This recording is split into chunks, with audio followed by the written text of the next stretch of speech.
The assembly hall was built to impress. That was the honest truth of it. Every surface of the Galactic Concord station gleamed with polished alloy and soft light. The seats were arranged in a great rising circle, tier upon tier, so that every species who entered felt as though the whole galaxy was watching them. Maybe it was. There were representatives from 31 spacefaring civilizations seated in those tiers when the human delegation arrived, and not one of them expected what walked through the door. Admiral Mara Voss entered first. She was a woman of middle age, with gray at her temples and lines on her face that came not from worry but from years of staring at the dark between stars. She wore the standard gray uniform of the Earth Space Navy, no medals, no decorations, nothing to show off. Behind her came 6 officers and 2 diplomatic aides. They were quiet. They moved without ceremony. The laughter started before they reached their seats. It wasn't open laughter at first. It was the kind that lives in the corners of mouths and in the looks people exchange when they think they're being subtle. But the Vorthaki were never subtle. High Strategos Velkan sat in the forward tier reserved for major powers, and he didn't bother hiding his amusement at all. He was a large creature by any standard, tall, broad, with a layered crest that flushed deep red when he was pleased with himself, which seemed to be most of the time. He had commanded fleets for 40 years. He had never lost. He leaned toward his aide and said something in the Vorthaki trade tongue. It was not quiet. Several nearby delegates heard it and looked away. The translation filters carried it across the room, whether anyone wanted them to or not. "The recycling procession has arrived," he said. More laughter. Even some of the neutral parties allowed themselves small smiles. The reason was simple, and it was sitting in orbit outside the station, in full view of every long-range sensor array in the sector. Earth had come to this meeting with a fleet. That much had been announced in advance. What had not been expected was what that fleet actually looked like. 31 ships in total, and not one of them looked like it belonged in a combat formation. There were converted ore haulers with new plating welded over their cargo bays. There were retired freighters with their civilian markings still faintly visible under coats of dark gray paint. There was one ship that had clearly been a passenger liner once the wide observation windows had been sealed with metal plates. But the shape of the hull gave it away. The vessels sat in loose formation, with the quiet patience of things that had already survived being thrown away once, and expected to survive being thrown away again. Compared to the Vorthaki fleet parked in the outer orbit, 42 warships, including 9 dreadnoughts, that each stretched nearly a kilometer from bow to stern, the Earth fleet looked like something a child had assembled, from broken parts found on a workshop floor. Velkan had called it a recycling procession. Others were less creative. One Drathi junior aide quietly told her superior that she thought the humans had come to surrender and simply brought their junk to dispose of along the way. The superior, Counselor Reen, did not laugh. He watched Admiral Voss instead. He had been watching her since she entered. She had not reacted to any of it. Not to the laughter, not to Velkan's comment, not to the looks. She had found her seat, placed her hands flat on the table in front of her, and waited. The session opened formally. The Concord mediator, a thin Pelhari with 3 sets of eyes that moved independently, called the assembly to order and recited the terms of the crisis. The Vorthaki hegemony had issued a territorial ultimatum to Earth. The Kepler Belt, 12 star systems rich in rare minerals and strategically placed along 2 major transit lanes, was to be surrendered to hegemony administration within 3 standard weeks. In exchange, Earth would receive continued recognition of its sovereignty over its home system and its 4 colony worlds. It was, by any measure, an offer made by someone who was already certain of the answer. The mediator concluded and asked if Earth had a formal response to enter into the record. Voss did not stand. She did not make a speech. She pressed one key on the small console in front of her and spoke 2 words into the microphone in a voice that was entirely flat. Response filed. The mediator checked his panel. Read what she had submitted. His 3 sets of eyes briefly lost their independence and all pointed at the same thing. 1 word. Filed as Earth's official diplomatic response to the Vorthaki ultimatum. Declined. The hall was quiet for a moment. Then Velkan laughed, really laughed. the kind that shook his crest into a bright red flush, and the hall followed him. Even the mediator made a small sound that might have been disbelief. The Drothy counselor Reen did not make any sound at all. He was still watching Voss. And the thing he noticed, the thing that stayed with him long after the session ended, and he was alone in his quarters running through everything he had seen, was that she was not performing calm. She was not pretending. She was simply and completely unbothered. That bothered him considerably. The session deteriorated into theater after that. Velkan gave a long address about the hegemony's history of successful administrative integration. He used the word pacification twice, and clearly enjoyed saying it. Several allied species expressed support for the hegemony's position. Earth's few diplomatic allies in the room kept their statements short and slightly apologetic, as though embarrassed to be associated with the response. Voss sat through all of it. When the session closed and the delegations began to file out, a younger Vorthaki officer passed close enough to the Earth table to look directly at Voss. He was trying to be intimidating. He was dressed in the full ceremonial uniform of the hegemony fleet, with a campaign ribbon list that ran nearly to his elbow. 3 weeks, he said. Enjoy them. Voss looked at him. She had the kind of eyes that didn't carry heat, even when they were paying very close attention. She studied him the way someone might study a weather pattern, noting it, recording it, already thinking past it. She said nothing. Out in the corridor, her aide moved close and spoke quietly. They're not taking us seriously. I know, Voss said. Does that concern you? She thought about it for a moment. They walked past a wide observation window, and the lights of both fleets were visible outside the vast, bright formation of Vorthaki warships, and the quiet, scattered shape of Earth's 31 battered vessels sitting patiently in the dark. No, she said. It doesn't. She did not explain. She picked up her pace and moved toward the docking bay, and her aide had the distinct feeling, though he could not say exactly why, that the Admiral was not walking away from something. She was walking toward it. 11 years before the assembly hall filled with laughter, a man named Daro Hecht stood in a tunnel carved into the rock of Ceres and told a room full of tired government officials that he needed more money. They asked him what he was building. He told them he was building an answer. They asked him what the question was. He said the question was simple. If a stronger enemy is coming, and you cannot match them, ship for ship, gun for gun, shield for shield, what do? You do not try to copy them. You do not spend 20 years and all your resources building the same things they already have better versions of. You ask a different question entirely. You ask, what do they not know how to defend against? The officials looked at each other. One of them asked if he was talking about a new weapons program. Hecht said yes. He said it would be ugly, and nobody would understand it until it worked, and it had to be secret, and it had to start immediately. He said the Vorthaki had been circling the Kepler belt for 6 years already, and everyone was pretending it wasn't happening, and that the time for pretending was over. They gave him the money. They gave him more money the next year, and the year after that. They gave him a facility under the Martian poles so cold and quiet that it didn't appear on any civilian survey. They gave him a second facility inside a hollowed-out asteroid on the far edge of the belt, disguised as a mining operation. They gave him engineers and physicists and material scientists and a few very creative people who had previously worked in demolition and thought about destruction the way artists think about beauty.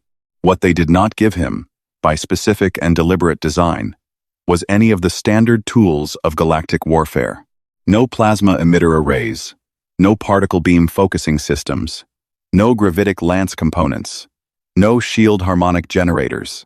Nothing that showed up on the lists of weapons every other species in the Concord was buying and selling and tracking and monitoring, because those things left signatures.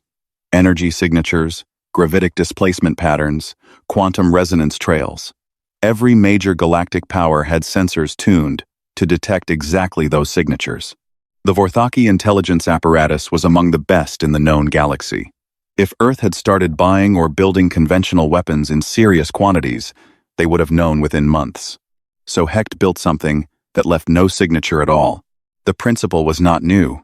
Humans had been using it on their own world for centuries before they ever reached orbit. Take a mass. Accelerate it. Let the physics do the rest. A rock thrown fast enough will do more damage than a carefully designed blade. A metal slug accelerated to a meaningful fraction of the speed of light carries energy that no shield built to absorb plasma or deflect particle beams will know what to do with, because it isn't energy. It's mass. It's momentum. It's a law of the universe that predates every civilization in the Concord by several billion years. They called the weapon system an electromagnetic kinetic accelerator. The engineers called it a railgun, because that was the old name for the same idea, and the old name still fit. But the versions Hecht built were not the small point defense units that a few other species used for clearing debris and close-range work. These were different in scale and in purpose. They ran the full interior length of each ship, where other vessels had corridors and cargo bays and crew quarters arranged along a central spine. Hecht's ships had one long magnetic acceleration track, with everything else built around it the way a body is built around bones. The crew spaces were compact and efficient. The power systems were entirely dedicated. There was very little comfort, and no wasted space, because space and mass were both spoken for. Each gun could fire a tungsten composite slug, the length of an adult human, and massed at roughly 40 kilograms. It could fire it at approximately 8% of the speed of light. At that velocity, the kinetic energy on impact was in a range that made the engineers stop talking in technical terms and start talking in geological terms, the kind of energy associated with large impacts, extinction-level events, things that reshaped landscapes. And it left no energy signature. It produced no beam to track, no radiation to detect, no gravitic distortion to calculate.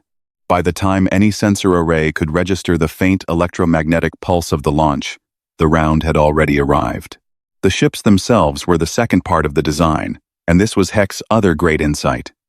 The hulls they used were real, genuinely old, genuinely worn, genuinely unremarkable. Old freighters, retired haulers, a decommissioned passenger liner that had been sitting in a junkyard orbit for 9 years. They were bought quietly over time through intermediary companies and shipping contractors, the way people buy old equipment when they need something that works and don't care how it looks. Every sensor scan of the fleet would show exactly what it appeared to be: a collection of low-power, lightly armed civilian vessels with modest energy signatures and minimal gravitic output. Because that was what they were, minus one detail. The one detail that could not be seen from outside, that did not register on long-range scans, that could only be found by someone who already knew where to look. Commander Yuki Sato had been flying ships since she was 19 years old. She had spent 12 of those years on ore haulers in the belt, doing runs that took months, and paid just enough to make the next run worthwhile. She was one of the first people Hecht's recruitment team approached, because she knew the old hulls the way a doctor knows a patient, their habits, their tolerances, the small sounds they made when something was about to go wrong. She had walked the length of her ship, the ESV Reclaimer, on the day it came out of the conversion facility, running her hand along the interior wall of the acceleration track and not saying anything for a long time. Then she said, "How many of these are we putting in each ship?" The answer was 14 per vessel. 31 ships in the fleet, 434 railgun barrels in total. She did the rough impact calculation in her head. She had always been good at numbers.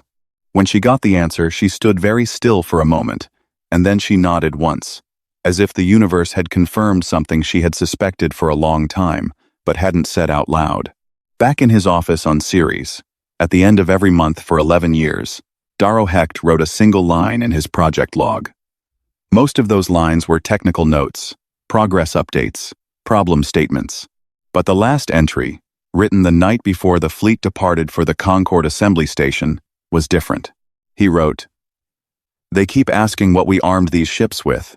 Then he paused for a long time, looking at the pale rock ceiling of the tunnel above his desk. Then he wrote, "The answer is math. Very, very fast math." He closed the log, turned off his desk light, and went to bed for the first time in 4 days. The 3 weeks passed the way time passes before something that cannot be undone. Slowly at first, and then all at once. The Vorthaki hegemony used those weeks well. Velkan was not a man who left things to chance. He was arrogant, yes, and he knew it, and considered it a reasonable response to his record. 40 years, 37 engagements, not a single defeat. When you have numbers like that, arrogance stops being a personality flaw and starts being a form of experience. He had earned his confidence in the same way a blade earns its edge through use, through contact with real resistance, through the process of being tested and surviving. He spent the first week in review. He read everything his intelligence division had on Earth's military history, their ship construction programs, their weapons development, their defense spending over the last 15 years. He found nothing alarming. The spending was there, but it was diffuse, spread across colony infrastructure, medical programs, survey missions. The kind of budget that looked defensive, cautious, inward-facing, not the signature of a species preparing for serious warfare. He spent the second week running drills. His fleet practiced the standard approach formation, layered advancement with dreadnoughts at the core, destroyer screens on the flanks, carrier wings held back to release strike craft at medium range. He ran his crews through 17 simulated engagements against opponents of varying types, and found satisfaction in the results every time. He spent the third week waiting to see if Earth would change its answer. They did not. On the final day before the deadline, a single tight beam communication arrived from Admiral Voss. It contained no words, just a set of coordinates inside the Kepler belt, and a timestamp the exact moment the hegemony's 3-week window closed. Velkan looked at it for a long moment. Then he smiled. He understood what it was. It was an invitation. She was telling him where to find her. He appreciated that. Even in a species too small to be a real threat, a clean gesture was a clean gesture. He ordered the fleet to move. The Kepler belt was not, in the popular sense, a belt. It was a region, a long, irregular corridor of space, defined by its contents more than its shape, scattered with mining platforms and small colony stations, and the constant slow drift of asteroids that had been partially processed and then abandoned when the politics shifted. It had a particular quality to its silence, the way places that have been heavily worked always do. The darkness there felt inhabited even when nothing was moving. When the Vorthaki fleet crossed the perimeter threshold, it did so in full formation, drives burning bright, every system active and every weapon charged. Velkan had given specific instructions that there was to be no subtlety, no cautious approach. He wanted the humans, and anyone watching from any sensor array in the sector, to see exactly what was coming. There was an educational value in inevitability. He had used it before, 34,000 kilometers ahead of the advancing fleet. The Earth ships sat in a wide, flat line and did not move. Velkan's tactical officer, a woman named Sevath, who had served with him for 9 years and was the most composed person he had ever met, studied her readouts for a moment and then said something that made him pause. "They're not in a defensive formation," she said. "No," he agreed. "They're not in any kind of standard formation at all. They're spread out, wide spacing, too wide for mutual shield support, too spread to concentrate fire effectively." She paused. "They're facing us directly, though." Bows pointed straight at our approach vector. "Surrender posture," said one of the other officers. "Or they simply don't know what they're doing," said another. Velkan didn't say anything. He watched the display. The human ships were still and quiet, their energy signatures low, their drive output minimal. They looked like exactly what they appeared to be, a collection of old, underpowered vessels waiting without options. He had seen plenty of enemies wait like that in his career, the stillness of things that had run out of moves. He ordered the advance to continue and put the estimated contact range at 40 minutes. On the bridge of the ESV reclaimer, Commander Yuki Sato ate a sandwich. It was a practical decision. Combat conditions made eating difficult, and she had learned a long time ago on the ore routes that a hungry mind makes poor calculations. She ate without tasting it and watched the approach data on her screens. The Vorthaki fleet was moving exactly as the predictive model had said it would. Formation, spacing, speed, vector, all of it within acceptable margins of the projections Hecht's targeting team had built over the last 3 years. Behind her, Her crew worked in quiet. They were not a military crew, in the traditional sense. Most of them had come from the same places she had: haulers, miners, survey pilots, people who knew how to keep functioning equipment going past the point where it had any right to still be functioning. They didn't have the polished precision of a career navy. What they had was better, in her opinion. They had the habit of solving problems they had never seen before, because that was simply what their lives had required. Sato finished the sandwich, checked the time, and opened the fleet-wide communication channel. Ironclad Fleet, this is Sato. Full diagnostic pass, all systems. Report in. The responses came back over the next 4 minutes. 30 ships, confirming green status. One reporting a minor power fluctuation in its secondary acceleration coil. She rerouted it to the primary without a word and marked it resolved. The 31st ship was an automated drone hull, one of 4 in the forward line. It didn't report in, because there was nobody aboard to report. It would take the first hits if the Vorthaki engaged at long range. That was its job. When the diagnostics were done, Sato pulled up the targeting overlay and looked at the Vorthaki formation. She let her eyes move across it slowly, the way she used to look at the belt before a long run, reading the distances and the angles. Then she closed the overlay. She opened the channel to Admiral Voss. We're green across the fleet. Targeting is locked and live, waiting on your command. Voss's voice came back without delay. It sounded exactly the way it always sounded, like a room with no unnecessary furniture. Understood, Sato. Hold your position. Let them come to the number. What number? You'll know it when your display shows it. Sato closed the channel and looked at the approach counter on her screen. The Vorthaki drives were burning steady, pushing that massive formation forward at a pace that felt almost ceremonial. They were not rushing. They were not being cautious either. They were advancing the way something advances when it has never had a reason to be afraid of what was ahead. She understood that feeling. She had felt it on the ore route sometimes, in the early years, moving toward a new section of the belt without any scan data, just pushing forward because the job required it, and because fear used too much fuel. She had grown out of it, herself. Experience had taught her that the dark was not empty just because you couldn't see what was in it. The Vorthaki fleet continued to advance.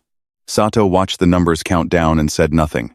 Outside the viewport, the belt was quiet, and the stars were steady. And somewhere in the distance, the drives of 42 Vorthaki warships painted the dark with a light that was growing slowly, surely, brighter. The number on Sato's screen was 40,000 kilometers. That was the range. That was the number Voss had told her to wait for. And when the leading edge of the Vorthaki formation crossed it, a soft tone sounded on the bridge, and Sato looked at it without surprise.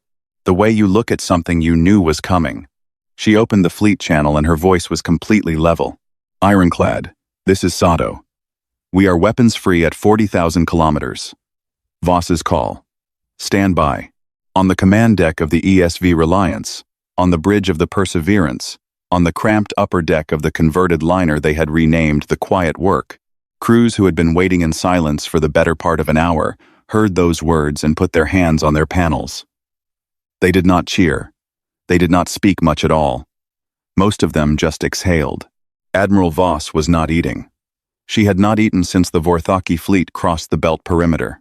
She was standing at the wide forward display on the Reclaimer's command level, watching the formation data, and she had been standing there for 23 minutes without moving. Her aide had offered her coffee twice. She had not answered either time. The Vorthaki fleet was exactly where the models said it would be.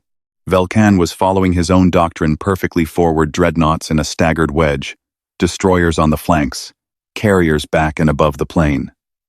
It was a very good formation. It was the formation of someone who had used it before and trusted it completely, and who had no particular reason to try anything else. She watched the range close. 38,000. 35. 32. At 30,000 kilometers, Velkan opened fire. The Vorthaki plasma lances were a well-designed weapon. They were powerful, they were accurate, and they were fast, long, coherent bolts of superheated plasma that crossed 30,000 kilometers in under 2 seconds and carried enough energy to compromise the structural integrity of anything short of a front line warship. They were also, by design, calibrated to impact on shields. Every weapon in the Vorthaki arsenal assumed the target would have shields. The standard engagement model presumed that the first exchange would be absorbed, that shields would begin degrading, and that after several volleys, you would start doing hull damage. It was a patient model, built on the assumption that the fight would take time. The first 4 volleys hit the forward line of Earth ships exactly as intended. 2 drone hulls took direct hits and broke apart, one splitting cleanly in 2, one simply disappearing in a fast bloom of energy and debris. A third drone was hit at an angle and began to tumble, trailing a long thread of venting gas. The 2 real crewed ships on the forward left flank took hits on their hulls and took damage. Real damage. Alarms went off. Systems reported casualties. Velkan watched the results and found them satisfactory. The human ships had no shields worth noting. They were falling apart, precisely as expected. He ordered the forward line to maintain rate of fire and began calculating the time to full engagement. His tactical officer Seveth looked at her display and said, quietly, "They still haven't returned fire. They don't have anything to return," Velkan said. On the reclaimer, the damage reports from the forward ships came in, and Sato read them without changing expression. Then she looked at the approach counter. Then she looked at the range, 22,000 kilometers. She opened the channel to Voss. "Admiral." 1 second passed. "Fire," said Voss. Sato hit the command relay. Across 30 ships spread over a volume of space, roughly 40 kilometers across. 434 magnetic acceleration tracks activated simultaneously. There was no visible light. There was no energy beam to track. No plasma bolt to see crossing the dark. The only sign, to any external observer, was the briefest shimmer of electromagnetic discharge along each hull, faint, fast, and gone, before it fully registered. Something between a flicker and a shadow, there and then not there. The rounds were already gone. They crossed 22,000 kilometers at 8% of the speed of light. The travel time was approximately 17 seconds. On the bridge of the Vorthaki dreadnought, Strength of the Hegemony, a mid-level tactical sensor operator named Keth saw something appear on his board. A small contact signature. Faint. He leaned forward to look at it more closely, trying to classify it. His training gave him 11 contact categories. This one didn't fit any of them cleanly. He flagged it for analysis and opened his mouth to report it to his superior. He did not finish the sentence. The Strength of the Hegemony was a kilometer long, massed at 400 million kilograms, and had been in service for 22 years without taking meaningful damage in any engagement. 14 railgun slugs arrived in the same half-second window, and they did not slow down when they hit the hull, because kinetic mass does not slow down when it hits something smaller than the force carrying it. They entered the forward third of the ship and simply continued. The hull did not rupture in the way hulls rupture when hit by plasma or particle weapons. It came apart along the lines of least resistance, the way ice comes apart when you hit it with something hard enough. The forward third separated, then the midsection, and then the power core, deprived of containment in 3 places at once, did what power cores do in those circumstances. The Strength of the Hegemony had been a warship. Then it was a debris field. 2 more dreadnoughts died in the same first volley. The Righteous Advance lost its entire port side and spun out of formation, trailing atmosphere and crew. The Long Supremacy took a concentrated hit along its spine that folded it at the midpoint like a broken branch. Both halves, still carrying their original velocity, drifting in the same direction but no longer connected to each other. The Vorthaki fleet had been advancing for the last 40 minutes, with complete confidence. It now had, in a span of less than 3 seconds of real-time impact, lost 3 dreadnoughts. On the bridge of his flagship, Undying Hegemony, Velkan did not panic. He had been in bad engagements before. He had the instincts of a commander who had earned his record honestly. He shouted for a threat vector and turned to his tactical display. Sevath was working fast. Her hands moved across her panel and her face was focused but not controlled. The focus was breaking slightly at the edges, in a way Velkan had never seen on her before. "I can't find a launch source," she said. "Then find it. I'm looking. There's no energy trail. No beam origin point. No quantum signature." The contact I'm seeing is kinetic, but the mass and velocity don't match anything in the database. I don't have a category for. Another volley arrived. This one took 2 destroyers off the starboard flank, punching through both in sequence. The second round barely slowed by passing through the first ship. A third destroyer simply vanished. A full salvo had converged on it by what appeared to be pure geometry. Rounds from 5 different ships arriving within milliseconds of each other at the same point. Velkan ordered evasive. The fleet responded, peeling off in the standard pattern. Lateral burn, split formation, increase distance from neighbors to deny area targeting. It was the correct response to most threats. It did not help. The targeting system Hecht had spent 3 years building was not aimed at where the ships were. It was aimed at where they would be. It had been fed years of Vorthaki tactical exercises, engagement records, doctrine manuals, and the simple truth that things moving through space tend to follow predictable paths, especially things moving in panic, because panic has patterns too. The rounds followed the fleet through its evasion the way a tide follows a coast. Not perfectly. Not everyone found a target.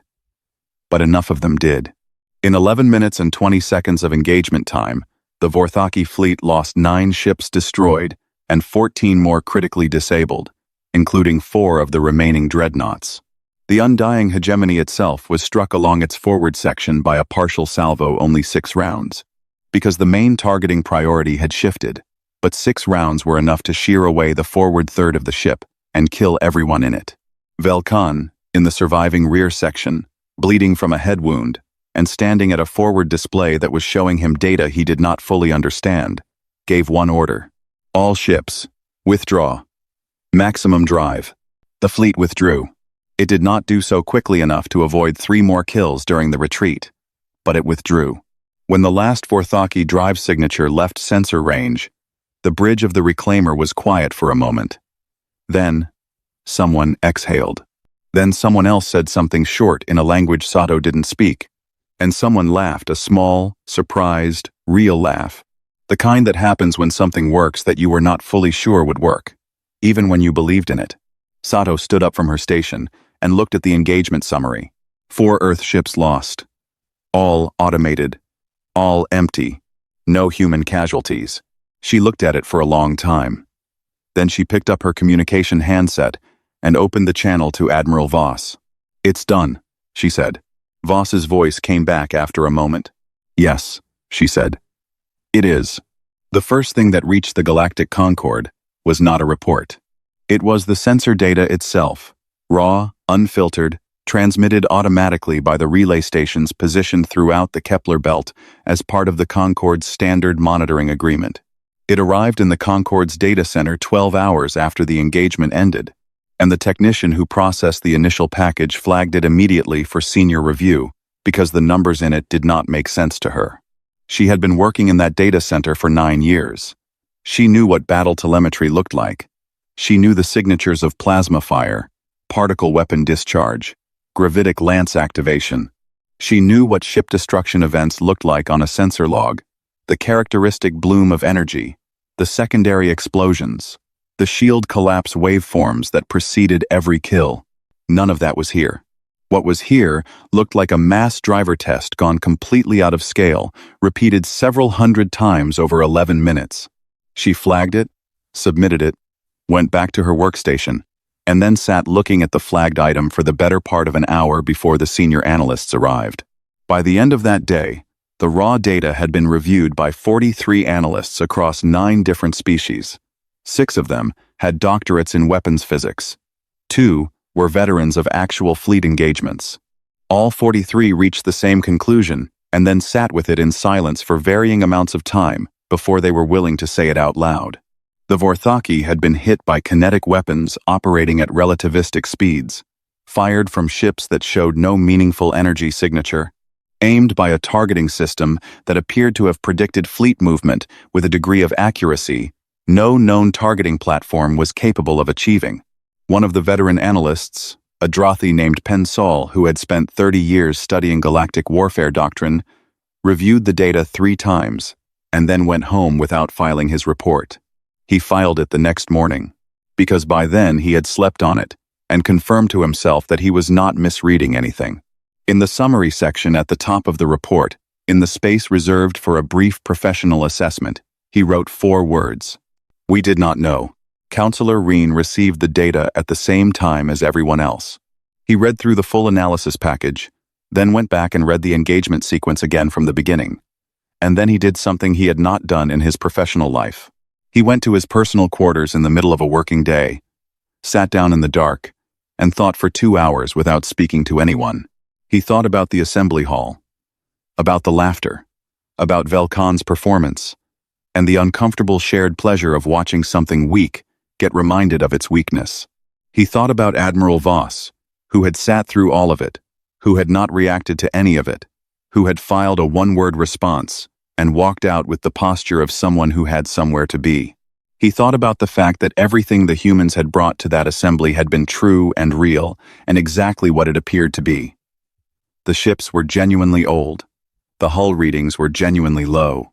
There had been no deception in the sensor data. The deception had been in the conclusion everyone had drawn from it.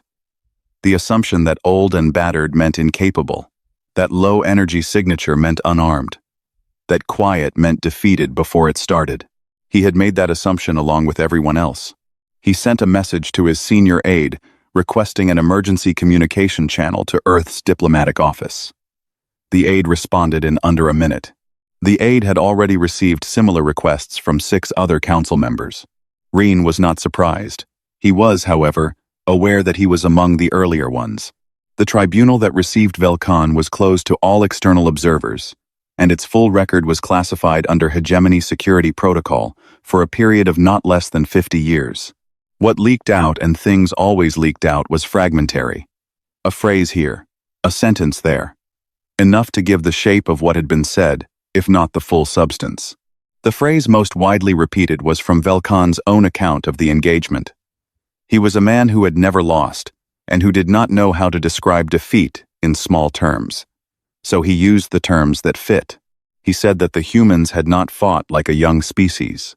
He said they had fought like a species that had been quietly furious for a very long time and had spent every year of that time doing something about it while nobody was watching. The tribunal asked him what he would have done differently. He thought about it for a long moment, and then said the only honest answer he could produce. He would have taken their fleet seriously. The tribunal did not find this satisfying. He was removed from command. He accepted this without argument, which was noted in the record. He had been a soldier his whole life. He understood accountability. What he never said in the tribunal, but said once privately to Seveth when they met several months later, was something slightly different. He said that the thing that stayed with him was not the destruction of his ships, terrible as it was. It was the moment, one specific moment, when he had finally gotten a vector reading on the incoming fire and traced it back to the Earth formation and understood what he was looking at. He said that what he had felt in that moment was not anger or fear, it was recognition. The particular feeling of understanding something too late. They were never running from us, he said. They were just waiting for the right distance. Back on Earth, in his tunnel on Ceres, Daro Hecht received the full after-action data package and spent the better part of a morning reading through it. He had a plate of food at his elbow that he did not touch. He read each section carefully, made small notes, went back and reread the targeting performance data 3 times, because even for him, even knowing what he had built, the numbers were striking. When he finished, he sat back in his chair and looked at the ceiling for a while. Then he opened a new project file, set up a fresh design workspace, and titled it simply Generation 2. He started with the power systems. There were things he could improve. Commander Sato's personal log entry was written 3 days after the engagement, sitting in her cabin on the reclaimer, while the fleet made its way back toward Earth space at a modest transit speed. She wrote it in her native language, then translated it herself into Galactic Standard, because she thought that if she was going to say it, she might as well say it where anyone could read it. She did not intend it to be widely distributed. She sent it as a personal note to her sister, who forwarded it to a friend, who shared it with about 30 people. And from there, it moved with the speed that things move when they say something that fits what people are already thinking. Within a year, It had been translated into 62 languages, across 41 spacefaring civilizations. It was reproduced on walls, carved into metal, recorded in voices that spoke it, in tones ranging from quiet respect to something closer to reverence. War colleges quoted it in their opening lectures. Children learned it in schools that had never met a human. What she had written was this: "They saw old hulls and called it weakness. We saw old hulls and called it camouflage. I suppose the difference is that we have been underestimated our whole history by others, by the universe, sometimes by ourselves. We just finally decided to make it a strategy." Admiral Voss received 7 requests for emergency diplomatic meetings in the 72 hours following the engagement. 3 of them were from species that had openly sided with the Vorthaki at the assembly. She read all 7 requests, had her staff schedule acknowledgments for each of them, and filed the full engagement record with Earth's Military Oversight Committee. Then she went to her cabin. She made coffee. Real coffee, not the processed version, because she kept a small supply for specific occasions, and she had decided this qualified. She sat at her desk with the mug in both hands and drank it slowly. There was already a new briefing on her panel. There was always a new briefing. The galaxy was large, and it was not short of problems, and the fact that one particular problem had been resolved loudly, permanently, and on the record did not mean the others had paused to observe a respectful silence. She read the new briefing. It was about a situation developing in the outer transit lanes, far from Earth, involving a species called the Senhari, who had begun closing access routes and claiming territorial rights to navigational corridors. It was early stage. It had not become a threat yet. She made a note to request a full strategic analysis from her planning staff. Then she finished her coffee, rinsed the mug, placed it back in its cabinet, and returned to her desk. She had work to do. She had always had work to do. Somewhere across the galaxy, in assembly halls and docking bays and secure briefing rooms, the same phrase was beginning to travel. It moved from mouth to mouth and channel to channel, passing between species that had very little else in common, spoken by some with caution and by others with something that sounded like warning. It said, "Do not mistake human restraint for human limitation." Nobody was laughing anymore.